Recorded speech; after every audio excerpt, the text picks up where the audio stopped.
Bonsoir et merci de suivre ce 19h30. À bas, le cancer du col de l'utérus causé par le virus de papillome humain au Bénin. Des femmes de toutes les contrées se font inoculer depuis hier des doses de vaccins contre ce mal à fort taux de mortalité. Le ministre de la Santé a officiellement lancé à Cotonou cette campagne nationale de vaccination. 33 ans de règne pour le successeur d'Adjaouta au trône à Alada. Collègue l'enfant Tony Djigla fête un temps de règne désormais au-delà de celui de son père. L'anniversaire a été célébré ensemble avec l'autre souverain et tête couronnée des différentes aires culturelles présentes au Bénin. Fin du volet intellectuel du Cotonou Comedy Festival hier à l'Institut français de Cotonou. C'est une des grandes activités déroulées en prélude à cette messe continentale de l'humour en Afrique. Cette phase annonce les couleurs de l'événement qui attend d'accueillir les plus grands noms du stand-up en salle. Nous sommes aujourd'hui mercredi 3 décembre, date de la journée internationale des personnes handicapées, comme tous les ans. La célébration a été proclamée en 1992 par l'Organisation des Nations Unies. Cette journée, on le rappelle, vise à promouvoir une meilleure compréhension des handicaps et à encourager l'inclusion de tous dans la société. Elle met l'accent sur l'accessibilité et l'autonomie en rappelant que le handicap réside souvent dans l'environnement non adapté plutôt qu'en la personne elle-même. Les objectifs de cette journée avec Ingrid Day et Florence Bossa.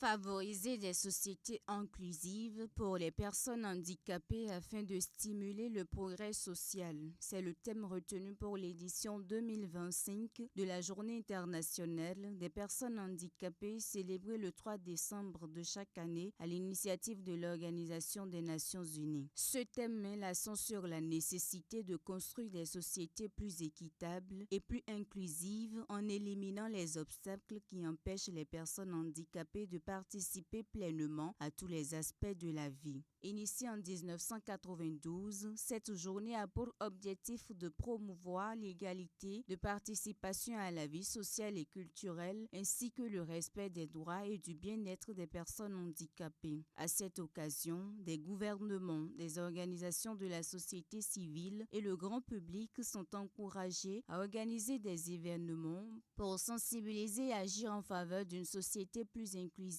Au Bénin, les actions se concentrent sur la sensibilisation, la promotion des droits et l'inclusion socio-économique avec des initiatives nationales et le soutien au programme des ONG et associations. Des mesures gouvernementales sont également prises pour favoriser leur inclusion sociale. Le pays a adopté une loi pour la protection et la promotion des personnes handicapées, suivie de décrets d'application en 2023 pour concrétiser les mesures. Un quota de 5% des places dans les concours publics est réservé aux personnes handicapées tenant compte de leurs compétences. Les étudiants handicapés reçoivent une aide financière annuelle s'ils ne bénéficient pas déjà d'autres bourses ou aides. Les moyens de transport adaptés et les équipements orthopédiques, fauteuils roulants, prothèses sont exonérés de TVA et de droits de douane à l'importation et à l'achat. De nombreuses actions sont aussi enregistrées sur les plans éducatifs et culturels. Le Bénin s'engage à une éducation plus inclusive avec une augmentation progressive du pourcentage d'enfants en situation de handicap scolarisés. Des mesures spécifiques sont prises à l'université d'Abomey-Calavi, comme le recrutement de personnel pour la traduction en langue des signes. Les personnes handicapées ont droit à une réduction de 10% sur les entrées payantes dans les centres culturels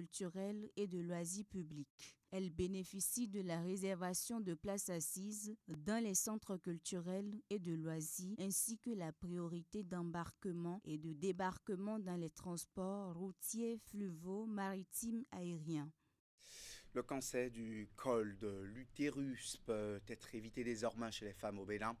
Le ministre de la Santé, Benjamin Humphrey, a procédé au lancement de la campagne nationale de vaccination contre le virus du papillome humain PV-HPV, responsable du cancer du col de l'utérus chez la femme.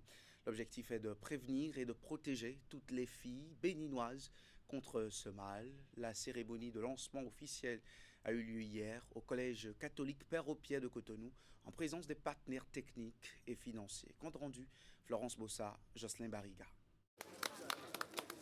La protection des jeunes filles contre le cancer du col de l'utérus prend un nouvel élan au Bénin. La campagne nationale de vaccination contre le papillomavirus humain est une initiative pour offrir aux filles une protection efficace contre cette maladie évitable et sensibiliser familles et communautés à l'importance de la prévention. Le taux de mortalité n'étant pas négligeable, au moins un cas chaque jour. Aujourd'hui, grâce à la vaccination, disposons d'un moyen sûr et efficace pour prévenir la grande majorité des cancers liés au papillomavirus. L'introduction du vaccin HPV repose sur des preuves scientifiques irréfutables. Comme le rappelle l'OMS, les vaccins contre le HPV peuvent prévenir plus de 90% des cancers du col de l'utérus. En introduisant ce vaccin, nous offrons à nos filles et dans certains cas à nos garçons une chance réelle d'éviter, à l'âge adulte, des maladies graves et parfois fatales. Nous comptons sur la collaboration des familles pour comprendre que cette vaccination est sûre et gratuite. La campagne nationale de vaccination contre le virus du papillome humain est totalement gratuite. Elle est soutenue par plusieurs organismes partenaires, notamment l'Organisation mondiale de la santé. Elle qui affirme d'ailleurs qu'aucun cancer ne devait être une sentence de mort lorsque des outils de prévention efficaces existent. Pour Gavi, c'est une priorité d'accompagner le Bénin. Nous ne faisons pas que soutenir l'achat des vaccins et l'appui technique. Nous sommes un partenaire de long terme. Pour que les enfants et les adolescents au Bénin, les adolescents du Bénin, quel que soit leur lieu de résidence ou leur origine, aient accès à la vaccination. Cette opération concerne les jeunes filles de 9 à 14 ans. Des équipes composées des professionnels de santé avertis sont déployées dans les écoles et les lieux publics sur l'ensemble du territoire national pour les protéger contre cette maladie. La campagne se déroule jusqu'au 7 décembre 2025. Dans ce renforcement de la stratégie de prévention contre les cancers du col de l'utérus liés au papillomavirus, la campagne de vaccination atteint l'OMS.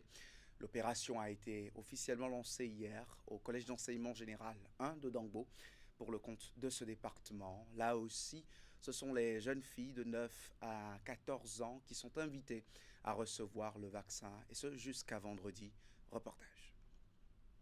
À travers cette injection unique, les jeunes filles du CG1 de Dangbo reçoivent la dose de vaccin qui doit les prémunir contre les infections à papillomavirus, responsables dans de nombreux cas des cancers du col de l'utérus. Ce geste marque le lancement officiel dans le département de l'Ouémé de la campagne nationale de vaccination contre le papillomavirus.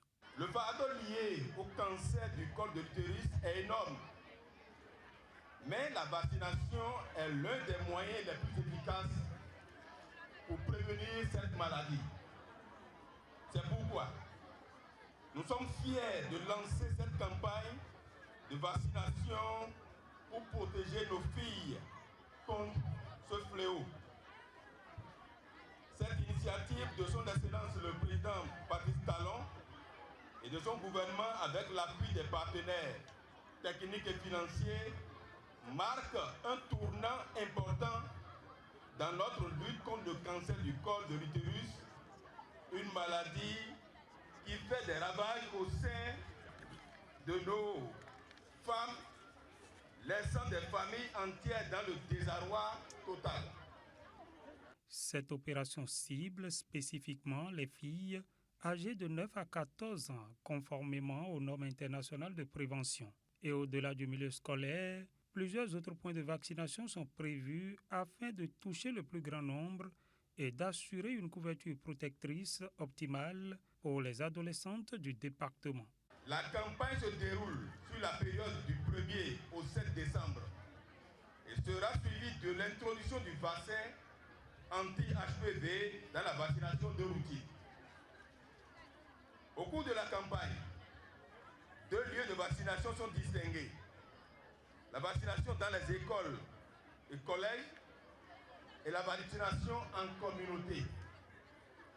À cet effet, les équipes de vaccination sont installées dans les centres de santé, les écoles et les lieux de vaccination identifiés dans les villages et quartiers de ville.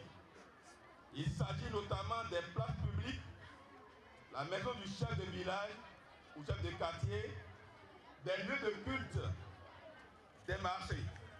Les parents ont du 1er au 5 décembre pour faire vacciner leurs filles concernées. 5 jours donc pour protéger une génération entière de jeunes filles contre les cancers du col de l'utérus. Les chercheurs d'Afrique francophone optent pour une recherche plus engagée sur la tuberculose. Ils tiennent à Cotonou une masterclass de 6 jours cette semaine pour évoquer dans une approche interdisciplinaire l'actualité scientifique et les enjeux de cette recherche dans leur pays. La formation à sa 2e édition, 2 ans après la toute première, est organisée par l'initiative SIDA, tuberculose, paludisme d'expertise de France, le point de l'ouverture de la session. Une première édition à succès au Centre Pasteur du Cameroun avec une demi-dizaine de bourses d'amorce aux participants en 2023. La deuxième a lieu au Bénin pour mettre en contact 30 jeunes chercheurs d'Afrique francophone engagés dans la lutte contre la tuberculose avec les meilleurs spécialistes. À cette masterclass de l'initiative Expertise France, des chercheurs de 13 nationalités bénéficient de l'accompagnement de 18 facilitateurs hautement qualifiés. Et je suis sûr que nous sortirons de cette semaine renforcés dans la recherche contre la problématique de la tuberculose dans notre espace francophone qui est souvent délaissé lorsqu'on parle de la lutte contre les différentes maladies.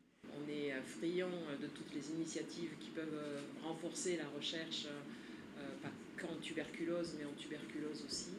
Au cours des 6 jours, il va y avoir des exposés sur les dernières avancées dans le diagnostic, la prévention, le traitement et la lutte contre les résistances de cette maladie. Au sujet de ce défi majeur de santé publique, les acteurs vont également aborder des approches interdisciplinaires pour comprendre les dynamiques de transmission dans leur pays, ce qui va faciliter la constitution d'un réseau propice à de futures collaborations scientifiques tenant compte des exigences des programmes nationaux et des besoins des communautés affectées.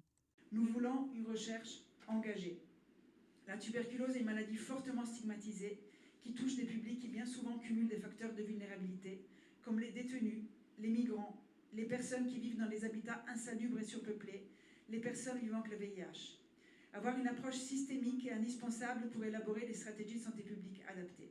Je voudrais donc, au nom du ministre de la Santé, exprimer toute notre gratitude à l'initiative pour cette opportunité, mais également pour sa constance, son engagement et son accompagnement technique et financier.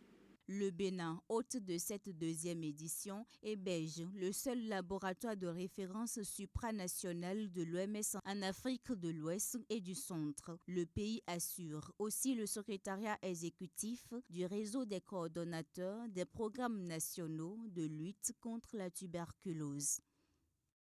À Alada, la tradition était à l'honneur. Hier, le roi Kodegbe, l'homme-enfant Tony Jigla, a célébré 33 ans de règne. Un anniversaire marqué par une grande ferveur populaire et la présence de nombreuses délégations royales venues lui témoigner amitié et solidarité. Retour ici sur les temps forts de cette commémoration chargée de symboles et d'histoire avec Teddy Goudalo et Moufid Saboura. L'ambiance était festive au palais royal d'Alada. À l'occasion de ses 33 années de règne, Sa Majesté Kodegbe l'homme-enfant Tony Jigla, 16e roi d'Alada, a reçu plusieurs délégations venues lui rendre hommage. Un moment de grande ferveur marqué par la présence de dignitaires, de sages et d'une population reconnaissante.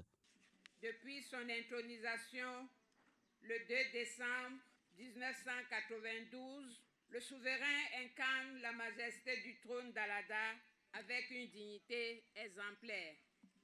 Nous, enfants, vous souhaitons un joyeux anniversaire de règne. Les membres du Haut Conseil des rois du Bénin ont rehaussé l'éclat de cette cérémonie.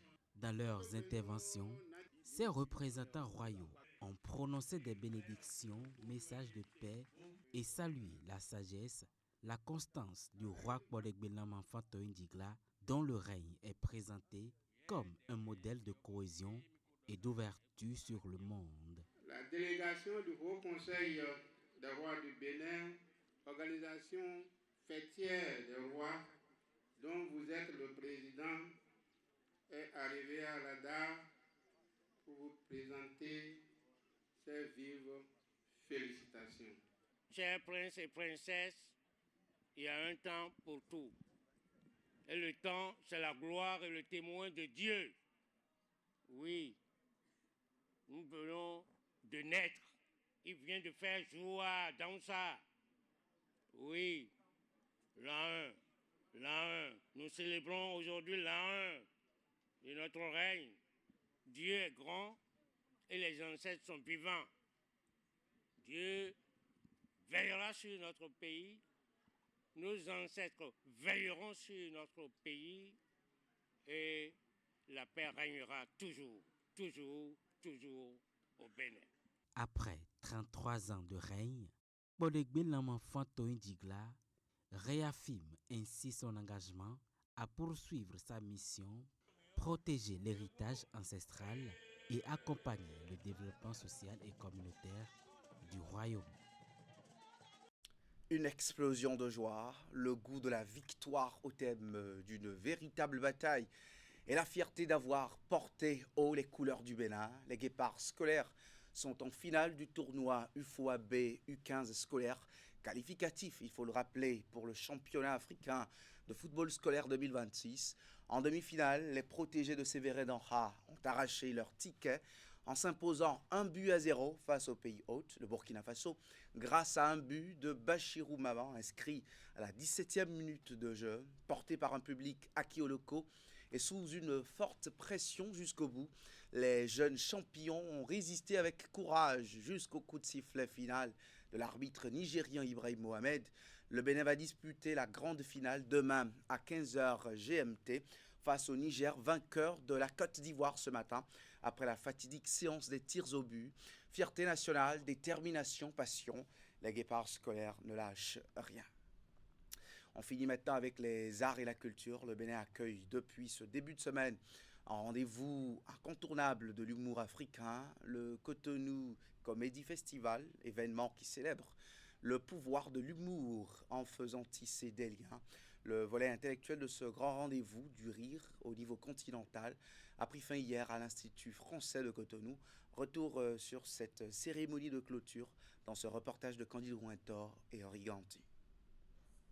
La semaine dédiée au rire et à la créativité humoristique se poursuit au Bénin.